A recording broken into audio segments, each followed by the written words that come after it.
Bonjour les amis, bienvenue sur Génération de Lumière. Connaissez-vous le plan de la rédemption? Allons dans les Saintes Écritures et serons éclairés.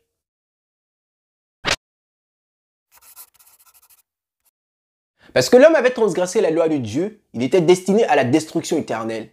Mais Dieu ne voulant pas que l'homme périsse, forma le plan de le sauver. Selon Éphésiens le chapitre 1, le verset 3 au verset 9, ce plan est appelé le plan du salut ou le plan de la rédemption. Dieu ne voulait pas que l'homme soit ignorant de ce plan. Alors il le présenta sous différentes formes dans toutes les générations. La première fois que ce plan fut révélé à l'homme, cela fut sous la forme d'une prophétie. Dans Genèse chapitre 3, le verset 15, il est écrit « Je mettrai inimitié entre toi et la femme, entre ta postérité et sa postérité.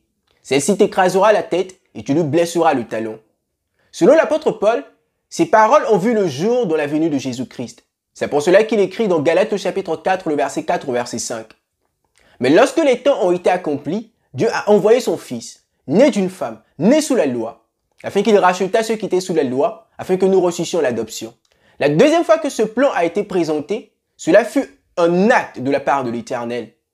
Dans Genèse chapitre 3, le verset 21, la Bible dit « L'Éternel fit à l'homme et à sa femme des habits de peau et il les en revêtit. Pour obtenir la peau d'un animal, il faut préalablement que cet animal soit sacrifié. » Dans Apocalypse chapitre 13, le verset 8, la Bible nous dit que Jésus est l'agneau de Dieu qui ôte le péché du monde et qui a été sacrifié dès la création du monde.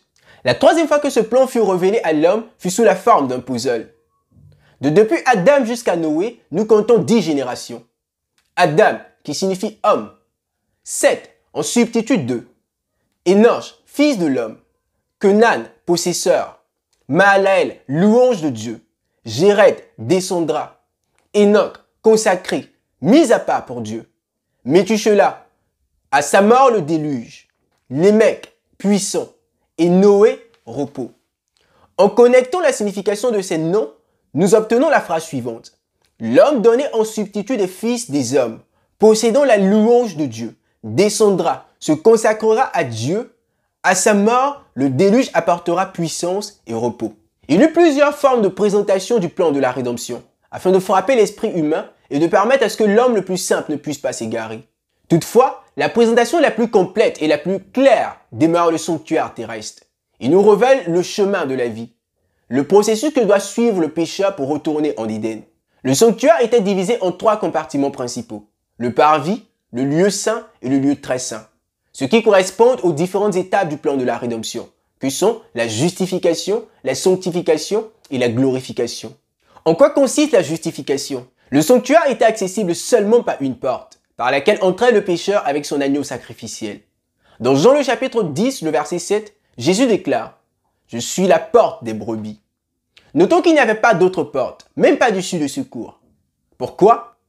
Parce que Jésus est la pierre rejetée par vous qui bâtissez et qui est devenue la principale de l'angle. Il n'y a de salut en aucun autre, car il n'y a sous le ciel aucun autre nom qui a été donné parmi les hommes par lequel nous devions être sauvés. Ainsi, la justification commence par accepter Jésus-Christ comme Seigneur et comme Sauveur afin d'avoir ses péchés pardonnés. Une fois le pécheur dans le sanctuaire, il confessait ses péchés sur la tête de l'agneau sacrificiel et le sacrifiait lui-même, de sorte à ce que l'agneau mourait à la place du pécheur sur l'autel des holocaustes. Jésus est l'agneau de Dieu qui ôte le péché du monde. Nous devons confesser nos péchés sur sa tête afin de nous identifier en sa mort à la croix, symbolisée par l'autel des holocaustes. Le deuxième équipement que nous trouvons dans le parvis est la cuve d'eau. La véritable repentance ne se limite pas seulement à la confession des péchés, mais elle pousse vers la cuve d'eau, symbole du baptême et d'un changement de vie. Par les eaux du baptême, nous confessons devant Dieu, devant les hommes et devant le diable que nous décidons d'appartenir à Dieu et de lui obéir. Dans Matthieu le chapitre 3, le verset 15, nous voyons Jésus qui passe par les eaux du baptême.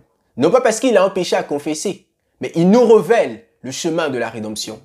C'est uniquement après avoir accompli l'étape de la justification que nous devenons conformément au processus sacerdotal des sacrificateurs dignes de pénétrer le lieu saint, ce qui correspond à la sanctification.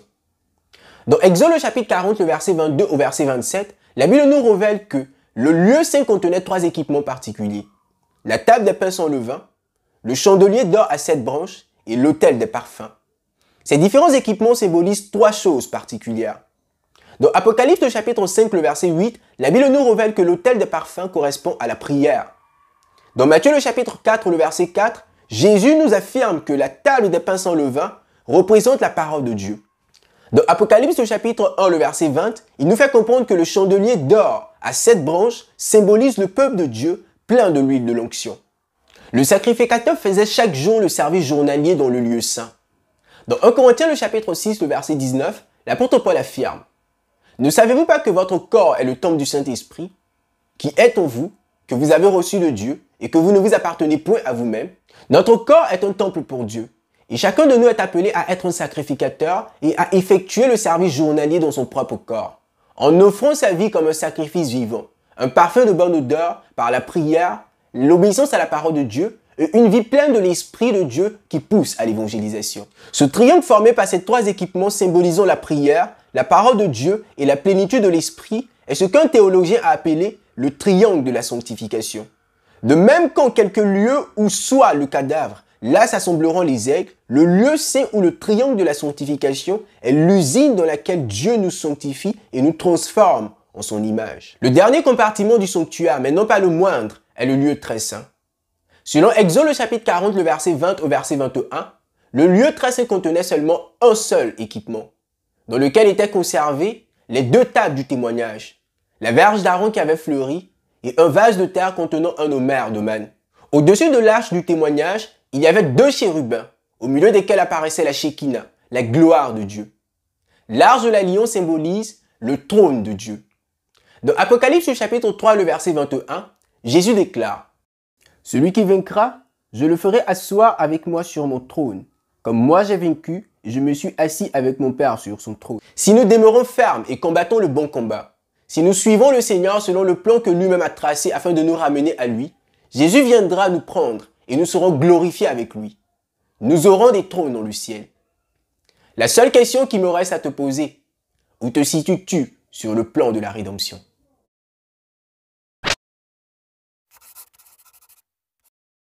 Hey les amis, c'est Priva de Génération de Lumière. Nous venons d'achever notre série L'Histoire de la Rédemption. J'espère que cela a été une bénédiction pour vous. N'hésitez pas à vous abonner à notre chaîne et à partager nos vidéos. Cela sera aussi un moyen de propager l'évangile. Nous vous souhaitons une bonne journée. Et d'ici là, n'oubliez pas de briller par les paroles de vos bouches et par les actions de vos mains.